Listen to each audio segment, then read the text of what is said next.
we are gonna get our pours. Empty glasses, we gotta fix this problem. Let's do it. And we're doing the robust porter that I made. It should be pretty carbonated by now. It was keg 1221 and it's, oh yeah, it's February something today, so should be go good. All right, let's get Michael. My turn. My turn. We need pouring music. Looks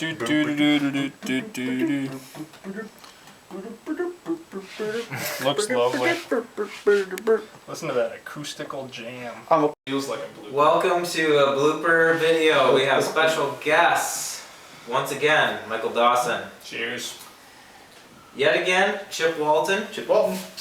Today, the question is, does using a different yeast for a known style make a difference? Is it noticeable? Does it matter? Do you care?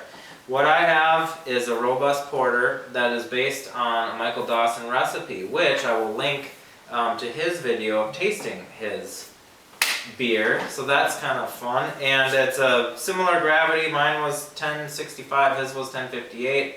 My final gravity was a little bit high at 1020. Yours was 1017. So kind of similar range, but what yeast did you use?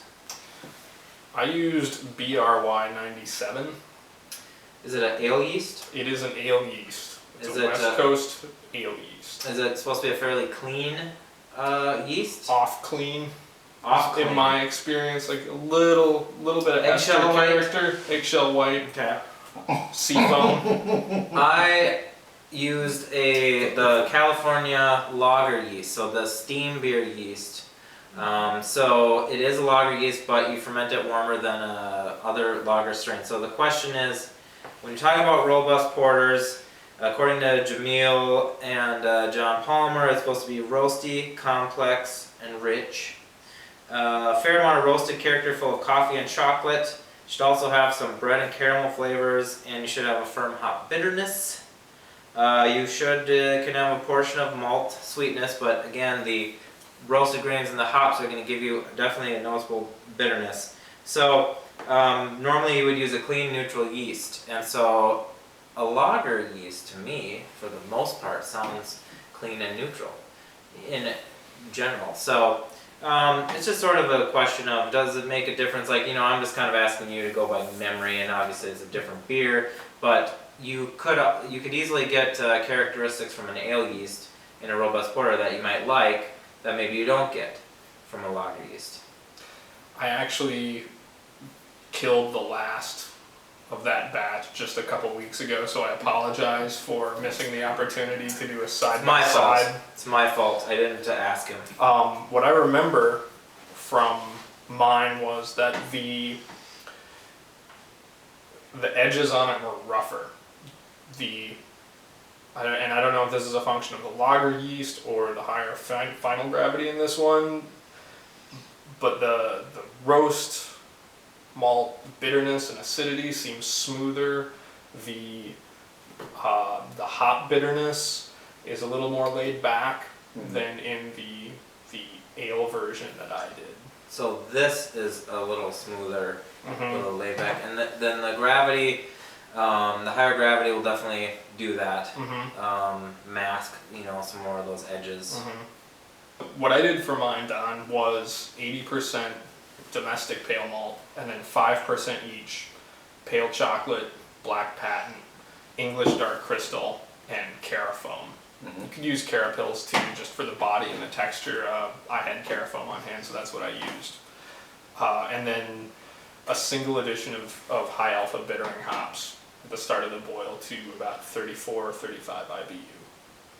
So texture-wise, weight-wise, mouthfeel-wise, I think the beers are pretty similar. This reminds me of my version. It's really pronounced roast character.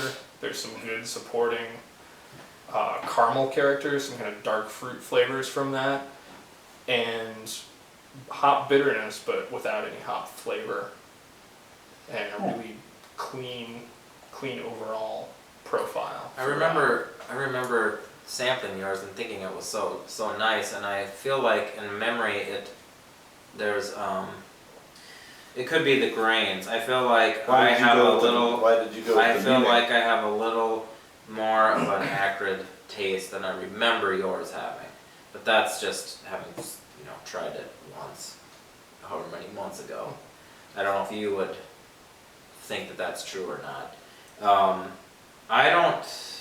I probably did about 5% of the black patent, but then I have a little more than 5% chocolate, and you also had pale chocolate. I think I had darker chocolate. I don't know if the flavor is different. You used more roasted grain and darker roasted grain. It's a little ashy, like burnt Yeah, marshmallow. and then I did, I don't think this would be dark crystal, but 50 to 60 love bond. Yeah, that's a little lighter than the crystal I used. And I don't know if I saw Munich in the Jamil's book or what. I mean, I wanted to come up with that on my own. I don't think. Come on, It's not even in your thing, so You're maybe I was smart, kind of You're combining done. them. You're done out. You're smart. No, but I wouldn't have guessed that you would use that type of malt in an English, Munich. style. See, I feel like most lager yeast, and this is where I probably just don't have the dozens and dozens of batches of doing all kinds of lager yeast, but I feel like most lager yeast role is to step out of the way. I don't make a Pilsner or a Helles to get any flavor from the lager yeast, really, or any type of German beer, unless it's an ale yeast. I mean, so that's kind of my thinking of that. So I feel like, I don't know that I would taste that this is a lager as much as I taste that it's not an ale. The question is, first of all, is it a crime to make a robust porter with a lager yeast? I am going to cite geographic and historic precedent and say no, because a lot of the Baltic countries, Eastern Europe, they make porters and they ferment them with lager yeast. Good point. When I hear Baltic porter, I actually think lager yeast, even though I don't know what Jamil's. I think it is. Absolutely. It is, I think. Absolutely. Baltic porter is, yeah. Yeah.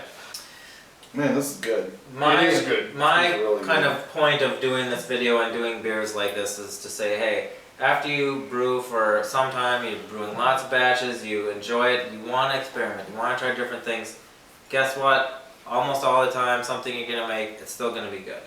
This is a nice beer. Yeah. Almost all of your experiments are going to be good. Don't be afraid. Do it. Mm-hmm. I think there's a slogan in there, but I won't. Just brew it Just brew it with a freaking dude with a pint glass is me. in a beer gut. Not you, just Of course. the model that I will discover. I'll try to find one. Alright, anyway, thanks for subscribing, thanks for watching, have a good night, keep experimenting, keep brewing, catch you later.